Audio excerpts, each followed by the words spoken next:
ঈদ মানেই আনন্দ, ঈদ মানেই মজা, তার সাথে পরিবারের সকলকে নিয়ে ঈদের দিনটা উপভোগ করা। সত্যি এর থেকে আনন্দের হয়তোবা কিছুই নেই। এই দিনে সব কষ্ট যেন দূর হয়ে যায় এক নিমিষেই। আসসালামু আলাইকুম, আমি আরো নতুন একটি ভিডিও নিয়ে চলে আসলাম আপনাদের মাঝে। দেখতে দেখতে কিন্তু আমাদের রোজার ঈদের পালা শেষ করে কোরবানি ঈদও চলে আসলো। সময় কতটা ধীরগতিতে চলে যাচ্ছে তাই না? ছুতেই যেন পারি না। হাজার ব্যস্ততার পার করিয়ে আবার চলে আসলাম আব্বুর বাসায়।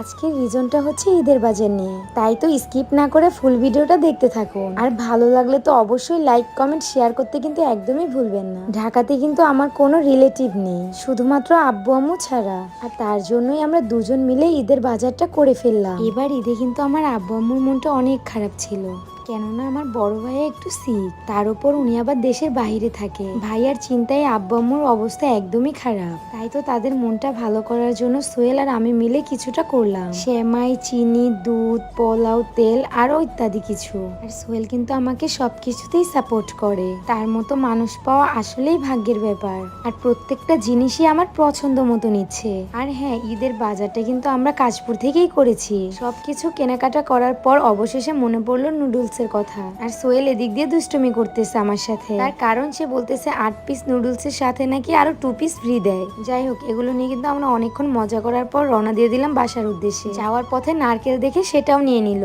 কিছু বললেই বলবে শ্বশুর বাড়ি যাবো বলে, কথা কিছু বাদ দিলে হয়? ওর কথা শোনার পর আমি আর শাকিল তো হাসতে হাসতে প্রায় শেষ। সেই সাথে মুরগি দেখার পর সেটাও নিয়ে নিল, কেননা আমার আব্বু কিন্তু দেশি মুরগিটা অনেক পছন্দ করে। তো যাই হোক, ঈদের বাজার কিন্তু আমাদের করা প্রায় শেষ। যদিও এটা কোরবানি, সবাই গরুর গোশত নিয়েই কিন্তু ব্যস্ত থাকে, কিন্তু আমাদের কাছে কেন যেন না সেমাই চিনি না হলে ঈদই হয় না, সেই ফিলটাই যেন আসে না। তো কথা বলতে বলতে আমি কিন্তু এখন 5 তলায় উঠে যাচ্ছি। আর যত রকমের কষ্ট আছে এই 5 তলায় উঠলেই দেখা যায়। এসে দেখি সাথে সাথে দরজাটা আম্মু খুলে রেখেছে, কেননা আমাদের বারান্দায় বসে বসে আম্মু আর সোহা মামা আমাদেরকে দেখছিল। আসার পর কিন্তু সোহা মামা আমাদেরকে দেখে অনেকটা খুশি হয়ে গিয়েছে। আসলে আমার মাটা খুবই লক্ষ্মী, সেও নিজে থেকে আমাদেরকে বুঝতে পারে। আব্বুর বাসা আসলে কিন্তু আমার একদমই যেতে ইচ্ছে করে না, বাট করার কিছুই নেই, যেতে তো হবে। একটা সময় আমি আমার বাসা ছাড়া কোথাও থাকতে পারতাম না, আর এখন একটা মুহূর্ত এসে বাসায় থাকা হয় না।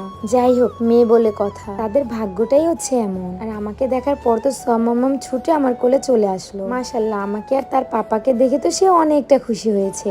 আম্মু আমাকে বলতেছে সারা দিনও এরকম ভাবে হাসেনি, কিন্তু তোমাদেরকে দেখার পর দেখো সে কতটা খুশি হয়েছে।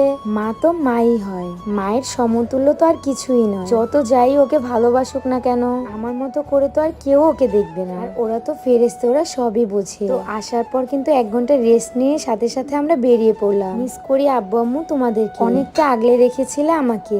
ইনশাল্লাহ আমি যতটুকু পারি তোমাদের মুখে হাসি ধরে রাখার চেষ্টা করব। দোয়া করিও আমাদের জন্য। আমরা কিন্তু এখন মামামকে নিয়ে বাসায় চলে যাব। আজকের জন্য এই পর্যন্তই। সবাই সুস্থ থাকবা, ভালো থাকবা। আল্লাহ হাফেজ, টাটা।